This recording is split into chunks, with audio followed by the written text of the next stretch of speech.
I might be speaking to a certain generation here, but do you remember these leash things? Was anyone a leash kid? I bet Keelan was, wherever he was. Any parents out there ever feel compelled to use these things?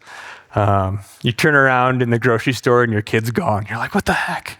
Looking around. These probably would solve that. I don't know if they're allowed anymore or considered a good thing. But for those of you who aren't parents, perhaps you've wandered off somewhere yourself and you realize you are not sure where you are anymore.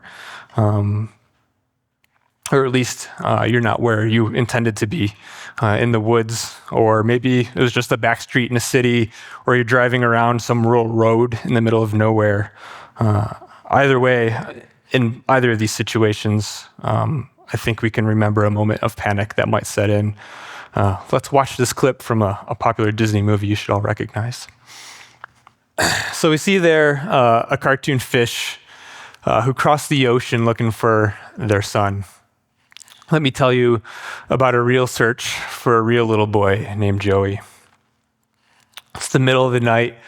My phone goes off with a tone I literally know in my sleep because it's pulled me out of sleep more times than I can count. In fact, you've probably even heard it on a Sunday morning here because I forget to turn off the override silent function that the app uses when the alert alerts us of incidents. Someone's missing. A little boy hasn't returned to camp after asking to go potty. Our on-call mission coordinator calls dispatch to better understand the situation. And dispatch explains that Grandpa told little Joey, who's 4 years old, to just go pee in the trees across the way. He hasn't returned, and now he's nowhere to be found. Grandpa is telling the dispatcher everything they can remember about little Joey, what happened, and they're fearing the worst about what could have happened to his grandson. My search and rescue team was dispatched to Wellington Lake that night, and we began receiving situational updates over the radio about our subject's description. They do that so that we can know who we're looking for on the way in case we happen to see them. Joey happens to be walking down the road. If we respond, we can identify him. We arrived at the main parking lot that night, and we started to get ready. Mission coordinators huddle around a map to determine the most likely places to see him. We might find him while we begin packing radios, headlamps, extra food and water, and getting our gear ready for the night. While all of this is happening, one fact remains over all of us.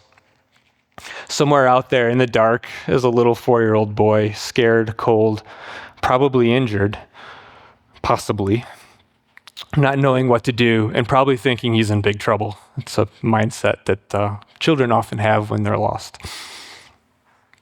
Grandpa describes our missing boy quite objectively for us. His name is Joey. He's about 2 feet, 8 inches tall, has blonde hair. He was wearing a red t-shirt with blue shorts.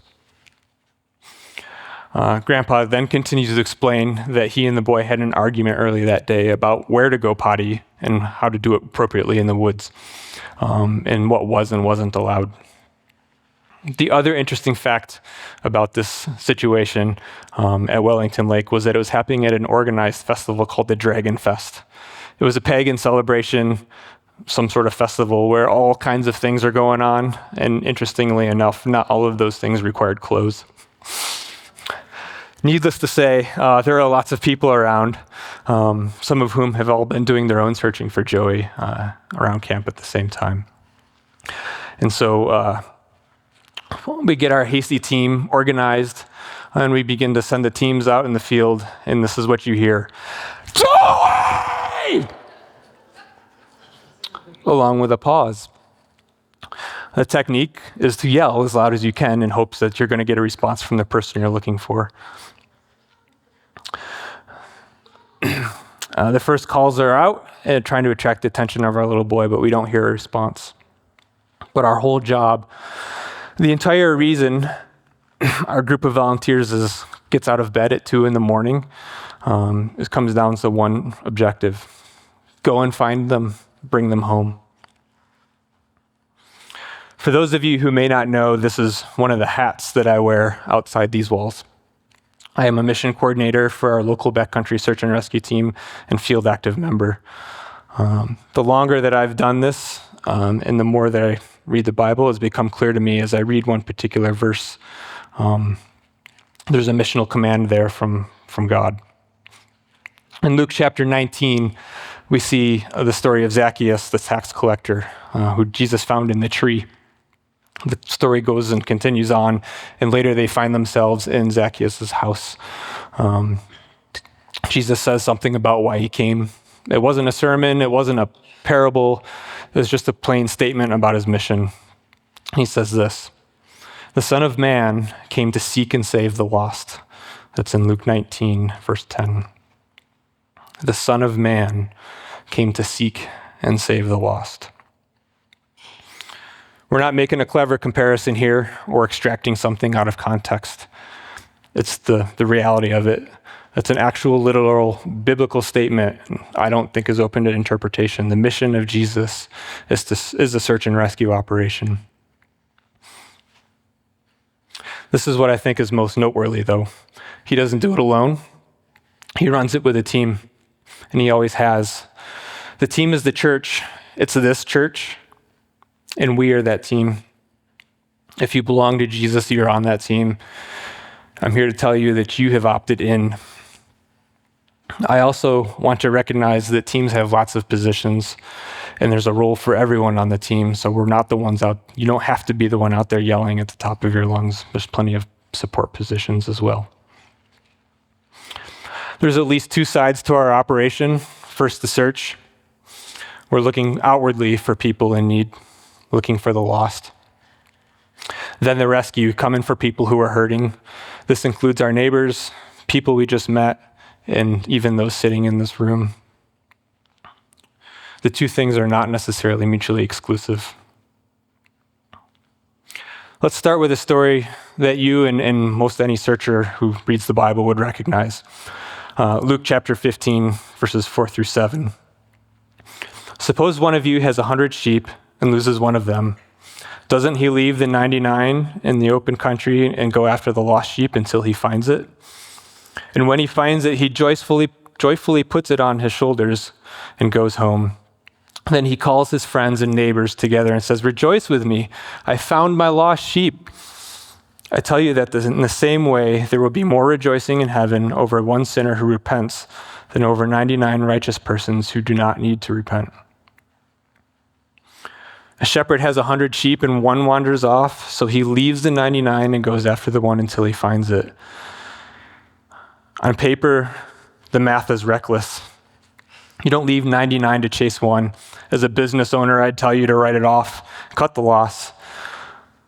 But this response is exactly the heart I have witnessed in the best searchers I know. You'll hear many of my search and rescue colleagues say that they want to help anyone who's having a bad day in the mountains.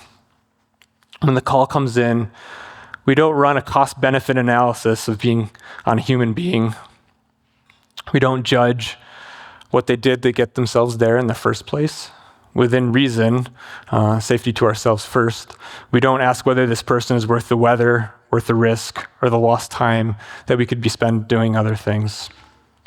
There's a missing person, so there's a search. Every subject deserves the full call out. Every single one is worth the whole team coming out in the middle of the night. Jesus says heaven runs on this same math. When the lost one is found, he says there's more rejoicing in heaven than over the 99 who have never wandered. We see that heaven throws the party over the one we were tempted to write off, again on verse 7 of Luke 15. Just so I tell you, there will be more joy in heaven over the sinner who repents than over the 99 righteous persons who do not need to repent. In search and rescue, there are common behaviors amongst lost people. The hardest truth is this, though, that they usually do not know when they actually become lost. If they did realize it, it's far too late for them to return to the place where they know they can get back. You could argue that if they did, then they really wouldn't have been lost in the first place. Becoming lost is usually a cascade of small, seemingly inconsequential decisions stacked on top of each other over time. In search and rescue, we have a program called Preventative Search and Rescue. This is an educational program that we use to give people the knowledge to help themselves and not need to call 911 in them. One tool we teach kids is called Hug a Tree. It says the moment you realize you become lost, stop, stay there until someone finds you, literally hug a tree. Without this information, this kind of mindset, children and adults will usually wander and just get themselves into further trouble. They'll move in the wrong direction and become more convinced with every step that the way out should be just down the road, just one step ahead. There's a common place up on Highway 105 in Evergreen called Juniper Pass. If you've ever climbed Chief Mountain, you're up in that area. A lot of people, interestingly, get lost there. They climb to the top and they come back and they think they know the way back down to the car, and it's just down the hill because they hiked up the hill to get there to begin with. And they literally go down the wrong side of the hill and they end up in this bowl, and it's a drainage. It takes them down towards Evergreen. You can sometimes find a little stream there, and everyone thinks, oh, I'll just follow water, and it goes to the town. The reality is, the further you go deeper and down into the woods, the more downfall there is, the more brush and stuff, and the harder and more snagged the terrain gets, and it's just really difficult. And by the time they decide that they're in too far, they're too tired to decide to go back up the hill. So we usually send people in from the bottom up to try and catch them. We call that confinement. But again, it's just example of how you can just get into this thing of, I'll just go down here and all this thing I know ends up being not the right way. And at that point, sometimes people are even too embarrassed to call for help. Some are sure they've got it handled. Like I said, I'll just follow the water. Well, you'll at least find the ocean eventually if you do that. By the time you realize the search is needed, the person at the center of it has likely gotten themselves into a far worse off situation, one poor decision at a time. They try to get themselves out of trouble, and the problem is, at that point, they're not thinking rationally anymore. They're panicked. But let's sit with this idea for a second, because this is the honest picture of spiritual lostness as well. People are far from God. They don't raise their hands and ask to be found. They're not standing by the trail waiting for us. They're living their lives, often certain they're fine. Sometimes walking further out with every year, lostness rarely feels like lostness from the inside, at least not at first. It just feels like Tuesday. You usually don't feel lost until you feel desperate, and by then, you're already deep in it. Some people may not even reach desperation on their own. Someone else has to see it for them. Most of the time in search and rescue, it's not the person who lost that calls for help. It's a loved one that says, hey, my husband's overdue or my child is overdue. If we as the church wait for lost people to show up at our front door and ask for directions, I think we've misunderstood our assignments. We don't wait at the trailhead hoping the person manages to wander out of the woods on their own. We go out. Joey! Let's go out. There's a tactic that's also relevant. Let me explain. We start our search from something called the LKP. It's the last known point. The place where the person was actually known to have been. This is often their car at the trailhead.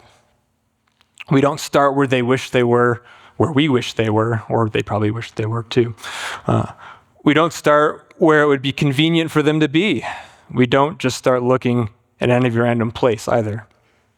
We start from where they really were, and we work outward from there, looking for clues that tell us what they've been up to, where they've been, and where they might have been headed. We use environmental details such as topography to define the boundaries for where they're likely to be. And we try to piece together and understand the story. There's always a story about what happened. There's always a story.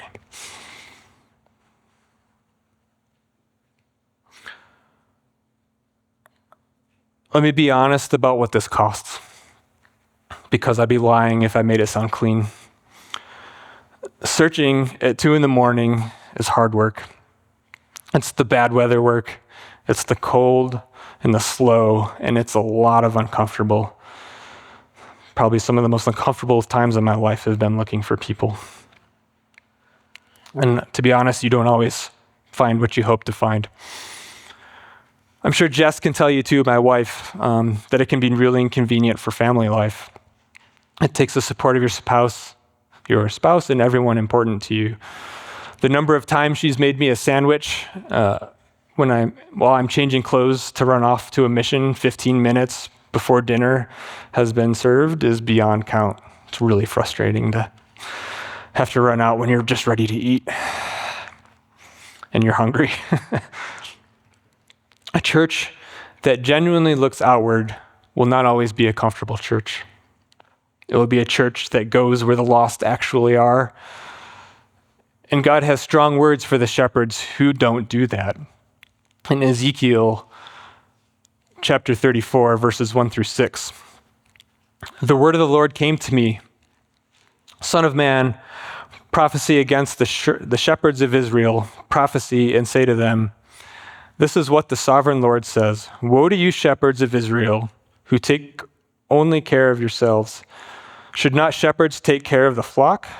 You eat the curds, clothe yourself with wool, and slaughter the choice animals, but you do not take care of the flock. You have not strengthened the weak, or healed the sick, or bound up the injured. You have not brought back the strays, or searched for the lost. You've ruled them harshly, brutally.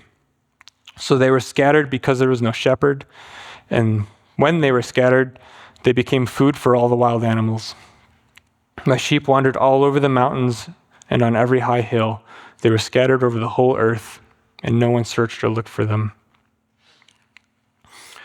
We can see in those verses that he condemns leaders who feed themselves while the flock is scattered, and they don't go after the strays or search for the lost. The refusal to go does not look neutral. It is not neutral, and I think God takes it personally. So why do I search for people? To be honest, searching is the part I hate and love the most in search and rescue. We all want to be the team that has the find, but the reality is that the odds are low. On large searches, we have upwards of 25 or 30 teams in the field on assignment, and only one of them is going to have the find. It can honestly be quite boring and frustrating. It's tedious, and I often have thoughts of all the other things I could be doing instead. Sometimes I catch myself even being angry at the person I'm looking for, that they got me into this situation. They're the reason that I'm out here, being uncomfortable. As a mission coordinator, I'm trying to figure out where to search, where to send resources, whether I need more resources, and what to do if we don't find them today. Oftentimes on large churches, the family's also standing next to me as well. They look at every move, they're looking over your shoulder, asking about every decision, wondering when their loved one's going to come back. It's quite stressful times. So moving on to the rescue, here's something that took me a while to learn while I was on the team. Finding the person is not the end of the mission. Most of the time, at best, it's the middle. When you locate someone who's injured, the work isn't over. It's barely started. In search and rescue, we have an acronym that says LAST. Stands for locate, access, stabilize, and transport. You locate them means you've found them, though it could be from a distance. Access is actually getting to them and understanding their situation. In the rescue side, we're now in the stabilization phase. You have to package them to a state where they can be moved safely. If they're exhausted, you give them food and water. If they're injured, you split and treat the injuries the best you can.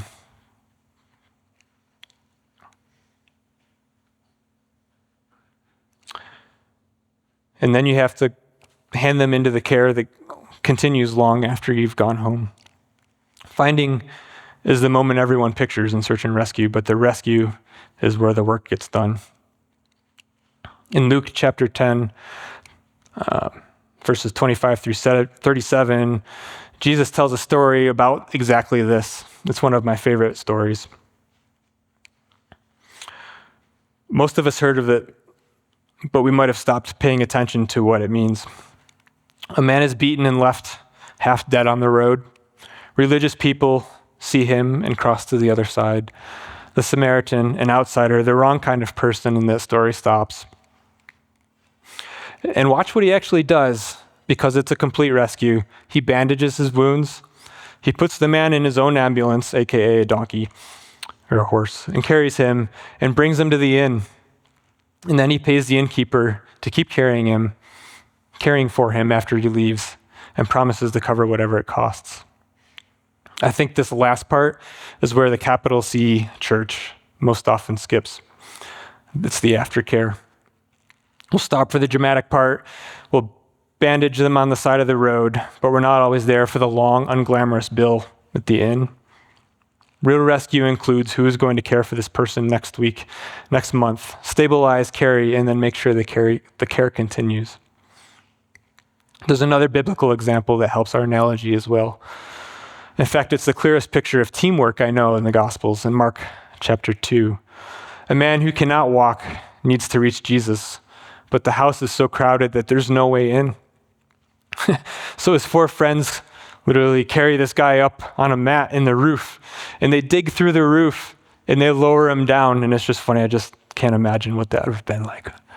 Imagine seeing something come down on the roof. Here's the line that stands out to me when I read that, though. It says, when Jesus saw their faith, he healed the man. Their faith, plural. The man on the mat couldn't get himself there on his own. 4 people refused to accept the obstacle, and they carried him to Jesus. The faith that put him in front of Jesus was the team's. So let me give you 3 things every rescuer knows and what they mean for us. The first, you stabilize before you move. You never drag an injured person. You never rush a spinal injury because you're in a hurry to be done. Paul says the same thing about restoring someone who's fallen. Do it gently. In Galatians chapter 6, verse 1. Brothers and sisters, if someone is caught in sin, you who live by the Spirit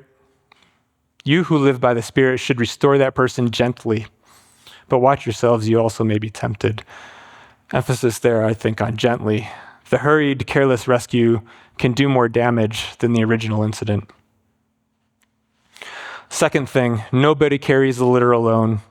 A real carry-out over rough terrain takes 4 to 6 people minimum, rotating out, trading off, because no one has the strength to do it by themselves for long. And that's the next verse in Galatians. Carry each other's burdens, and in this way you will fulfill the law of Christ. It's not poetry, it's load-bearing. A church is a litter team, and the weight is meant to be shared so that it doesn't break any one of us. The third thing, seriously hurt people can genuinely look fine. We call them the walking wounded. They're upright and they're talking. They'll wave you off and they'll tell you to go help someone else who really needs it. Their wounds can often be psychological in nature. I think it's safe to say that some of the most wounded people you'll ever meet can be found sitting on the church on a Sunday with a clean shirt, a steady smile, and no one has any idea. The grief no one mentions, the marriage that's quietly coming apart, or the addiction, the doubt they're too ashamed to say out loud, found already inside this family, still in need of rescue, and nobody's noticed. I found myself in the same situation in 2014 when I was out on St. Mary's practicing some glacier travel and glacier rescue skills. I had fallen and spun around and twisted my ankle. We were practicing for a trip to Rainier that year. My trip came short at that point.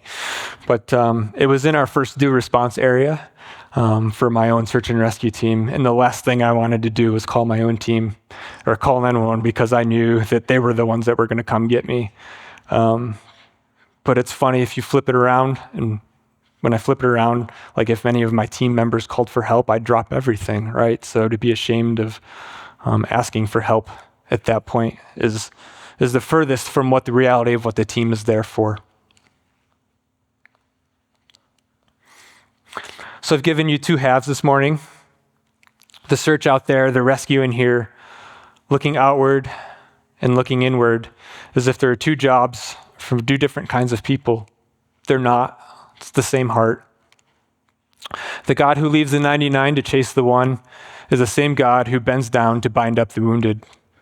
The hand that goes out looking is the hand that carries the litter. It's always a single, same operation. But we need to break from the search and rescue analogy, because if I leave this picture alone, it's a lie, and it's an important one to take note of. On my team, the team does the saving. We're the ones who find you and carry you out. But that's exactly where the comparison fails. Because in the gospel, we're not the ones who save. We never were. Christ is the rescuer. We're the team he sends. We carry people toward him. We point the way, and we help bear the weight. But the saving itself, the part that actually pulls life out of death, that is only his. We're the litter bearers for the Savior. That's the honor, and that is our whole job. There's one more thing, that's the truest thing I'll say. Every one of us, before we ever put on our team jacket, we were the one on the mat. I was the subject of a search, and so were you. Before any of us ever went looking for anyone, we had to be found. We didn't go out as rescuers who always had it together, and we still don't. We go out as people who were carried first and have never gotten over it.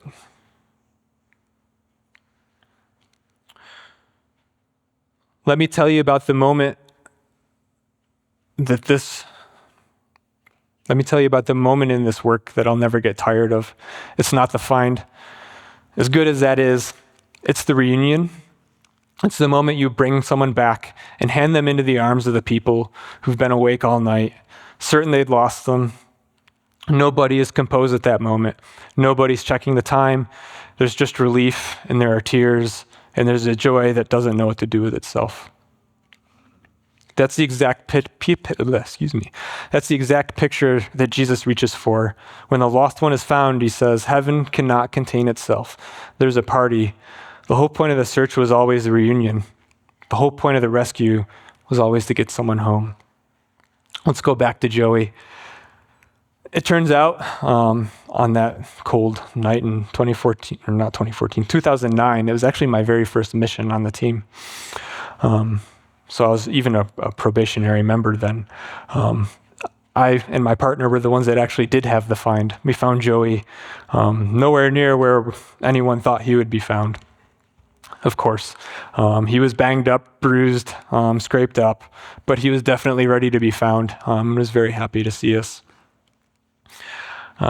We picked Joey up and began care. We called into dispatch operations and said, hey, we have a find. We said we're MRA code 1, which means he's okay, and we're going to hike him out. We don't need any additional assistance from other team members. And so I'm carrying Joey at this point, and we're hiking down the road. And about half a mile from operations, the lights were starting to get back into camp, and my partner, who's a seasoned member of the team, says, hey, let me carry Joey now. I was kind of tired, so, okay, you can have Joey. Turns out he was the one that was like, I'm going to carry Joey into operations, get all the glory there. But as we got closer and closer, and people saw us carrying Joey, you could kind of hear this wave of voices move away from you saying, Joey was found, Joey was found.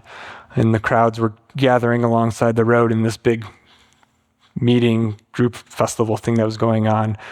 People had lots of drums and were beating and dancing, and there was literally just this wall down the road, this party going on, that Joey was found. Talk about our first mission. It was crazy. I'm like, what the heck is going on? Yeah. So this is what I'm asking of you this morning. Not in vague encouragement to do more, but I have 3 questions. You don't have to answer them today, perhaps on the drive home, but maybe they're easy to answer now too. 1, who's one person you can go and search for? Not the whole lost world, just one name. Someone walking the wrong way who doesn't know anyone is coming for them. Second question, who is one person already here among us that you can help carry right now? One of the walking wounded. Pick up 1/4 of the litter this week. The third, and I think is the most important, have you let yourself be found? Because you can't bear a litter from inside the litter. In fact, you have to be willing to trust others to get in the litter in the first place. Before you're even a rescuer, you're someone Jesus came looking for. He's still seeking. Let yourself be found. He came to seek and save the lost. He's lost. He's still on the mission, and he's still calling out to the team. Will you stand with me?